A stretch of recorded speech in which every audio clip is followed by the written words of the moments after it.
আমাদের যে আন্দোলন পেশ করা হয়েছে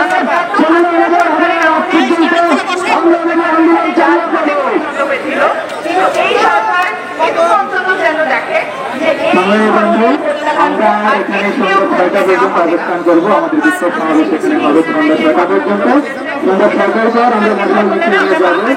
এখন আমাদের মাঝে সংক্ষিপ্ত বক্তব্য দিবেন আমাদের বাংলাদেশ সম্মিলিত সংখ্যালঘু জোটের সাথে একাত্মতা পোষণ করার জন্য প্রফেসর চন্দ্র সরকার চেয়ারম্যান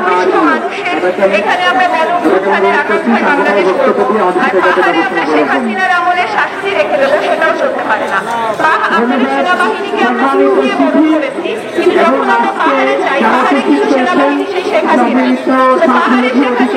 পোষণ করার জন্য সবাইকে শুভেচ্ছা জানিয়ে আমি গত 5ই আগস্টের পর থেকে নির্যাতন ধর্মের অত্যাচার শুরু হয়েছে বাংলাদেশের উপর, হিন্দুদের উপর, তার তীব্র প্রতিবাদ জানাচ্ছি। যদি বলেন যে না তাহলে রেশনের ব্যবস্থা করে দেওয়ার পর থেকে আজকে যে হিন্দুদের উপর যে নির্যাতন ধর্মটা শুরু হচ্ছে আজ থেকে মেনে তুলে নেওয়া হবে, জমি দখল করা হচ্ছে। এই সমস্ত অত্যাচারের বিরুদ্ধে তীব্র প্রতিবাদ করি। আমরা হিন্দুরা বাংলাদেশের আদি ভূমিপুত্র, আমরা আমাদের করা হলো পাকিস্তানের অত্যাচার থেকে আমরা অত্যাচারিত হওয়ার পরে হিন্দুরা স্বাধীন করেছি। আজকে আজকে এই দেশে আমরা সেকেন্ড ক্লাস সিটিজেন, আমরা এই সমস্ত অত্যাচারে তীব্র প্রতিবাদ জানিয়ে আমরা আমাদের অধিকার প্রতিষ্ঠাতে চাই, আমরা আমাদের ন্যায্য ভূমি অধিকার চাই, আমরা এই দেশের যোগ্য নাগরিক, আমাদের পূর্ণ নাগরিকত্ব নিশ্চয়তা চাই। আত্মক্ষমতা এতদিন তারপরেও কেন আমাদের আজকে হিন্দুদের উপর অত্যাচার আপনি এই দোহাই দিচ্ছেন, এর উপরে আপনার প্রশাসন থাকা সত্ত্বেও এখনো কেন আমাদের পাহাড়ি হিন্দুদের উপর অত্যাচার হচ্ছে? কেন আমাদের নানান জায়গায়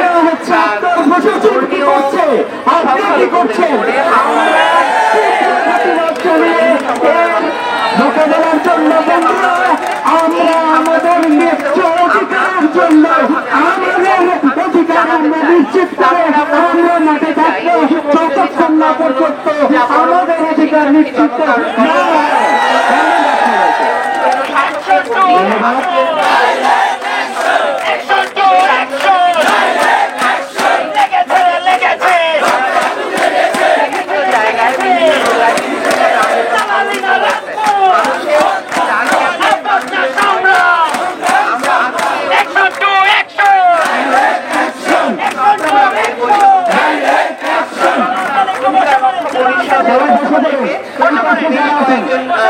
সাংবাদিক ব্যতীত বাকি সবাই বসে যাবেন, এটা একটা বিশৃঙ্খল দেখাচ্ছে।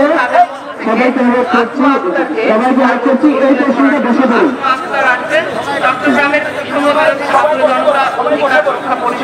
সবাই বসে সুশৃঙ্খল হয়ে বসে পড়েন, এই জায়গাটা একটু বিশৃঙ্খল আছে। একদম সামনের এই প্রশ্নটা আমার হাতের বাম সাইডে, সবাই একটু বসে পড়েন না। এবং যারা আছেন তারাও একটু বসে পড়েন, আমাদের ডালে যারা আছেন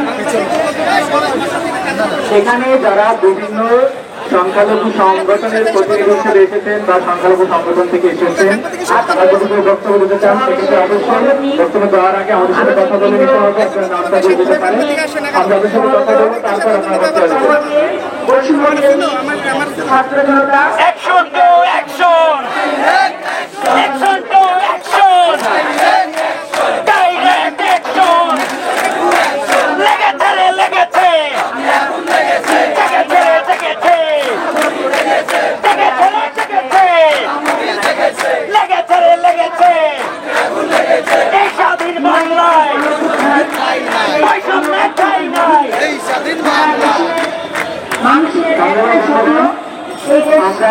গত 9 আগস্ট থেকে রাজপথে আন্দোলন করে যাচ্ছি।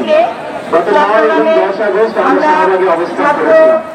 পরবর্তীতে অন্তর্বর্তীকালীন সরকারের উপদেষ্টা প্রধান উপদেষ্টা সহ অনেকে আমাদের সাথে কথা বলেছেন, দেখা করেছেন, তার আশ্বাস দিয়েছিলেন যে এই দাবি বাস্তবায়নের জন্য দৃশ্যমান পদক্ষেপ নেওয়া হবে।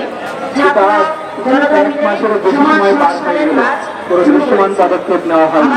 আমরা গত 13 সেপ্টেম্বর শাহবাগে অবস্থান করেছিলাম। সেখান থেকে আমরা ঘোষণা দিয়েছিলাম যে শীঘ্রই যেন দৃশ্যমান ব্যবস্থা নেওয়া হয়, অন্যথায় আমরা কথা আন্দোলনের বাধ্য হব। আমরা দেখলাম 13 তারিখের পর আজকে 20 তারিখ পর্যন্ত কোনো ধরনের ব্যবস্থা নেওয়া হয়নি। সেই হেতু আমরা আজকে মশাল মিছিল এবং বিক্ষোভ সমাবেশ এখানে বসেছি। শুধু তাই নয়, শুধু তাই নয়, আমরা অনেকে হয়তো ভেবে থাকতে পারি বা সরকার বা মিডিয়ারা চুপ থাকলেও দেশে কিন্তু হামলা নির্যাতন, কিন্তু রিসেন্ট বলতে চাই কিছুক্ষণ আগের যে ঘটনা, যে রাঙামাটির বনরূপী মৈত্রী বিহার বনরূপা কাঠালতলিতে বৌদ্ধ বিহার যেটা আছে সেখানে হামলা হয়েছে, মন্দিরে ভাঙচুর হয়েছে। গত রাত থেকে আমরা যারা সেঞ্চুরি বা সংখ্যালঘু সম্প্রদায় আছি, আমার মনে হয় না কেউ শান্তিতে ঘুমাতে পারছে, কারণ আমরা হঠাৎ করে দেখলাম গত রাতে আমাদের পাহাড়ে আমাদের আদিবাসী সম্প্রদায়ের বাড়িতে হামলা চলছে, লুটপাট চলছে, অগ্নিসংযোগ চলছে। তখন থেকে আমাদের চোখে কারো ঘুম নেই। আমরা চেয়েছিলাম যে শান্তি আসুক, আমরা এই শান্তির জন্য বৈষম্য নিরসনের জন্য বৈষম্য আন্দোলনের সবাই সম্পৃক্ত হয়েছিলাম। এটা আমরা কি দেখতে পেলাম, আমাদের বিভিন্ন জায়গায় মানে আমাদের সরকার ভবনের সামনেই আক্রমণ হচ্ছে, হামলা হচ্ছে, নির্যাতন হচ্ছে, মানুষ মেরে ফেলার মতো ঘটনা ঘটছে।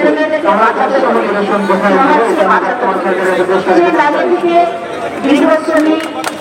এর বাইরে আরো যে ঘটনাগুলো ঘটেছে, যে গতকাল রাতে নীলফামারীর সর্বশেষ রাত্রিতে আগুন দেওয়া হয়েছে একটা বাড়িতে, লাঘাবাড়ি পারকুণ্ডা ঠাকুরগাঁও বাড়িতে আগুন দেওয়া হয়েছে। শুধু তাই নয়, আমরা দেখেছি যে গতকাল খুলনার প্রায় প্রত্যেকটা ইউনিয়নে, খুলনার পাঁচতে প্রায় প্রত্যেকটা ইউনিয়নে আমাদের দুর্গা পূজা মন্দির কমিটি আছে, তাদেরকে পাঠানো হয়েছে যে 5 লক্ষ টাকা না দিয়ে করতে দেবে না, খেতে পাঠার মতো খেতে বলবে না। আমরা কেউ প্রতিবাদ করবো না, আমরা কি পুজো করার জন্য আমার চাঁদা দিতে হবে। আমি দেশের নাগরিক না, আমার সংবিধান নিরপেক্ষতার কথা বলে, সংবিধানে পরিষ্কার ভাবে বলা আছে সকল